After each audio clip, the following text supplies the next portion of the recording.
কোথায় গেছিলি? মা মালা আনতে বলেছিল। কোথায় মালা? এই তো।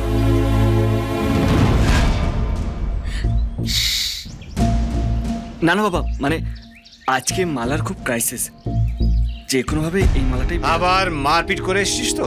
না না বাবা, সত্যি। চুপ কর, তোর চোখ বলছে তুই কি করেছিস। এতবার তোকে সাবধান করা সত্ত্বেও তুই একই ভুল করে চলেছিস।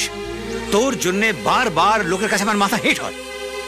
ওকে দেখে শেখ, তোর হাঁটুর বয়সী আজ অব্দি একটা ছোট ভুলও করেনি। আজকেরটা যোগ করলে তুই কত নম্বরে এসে দাঁড়িয়েছিস জানিস? হ্যাঁ, আর একটা ভুল হলে তোকে তোর কাকার মতন বাড়ি ছাড়া হতে হবে।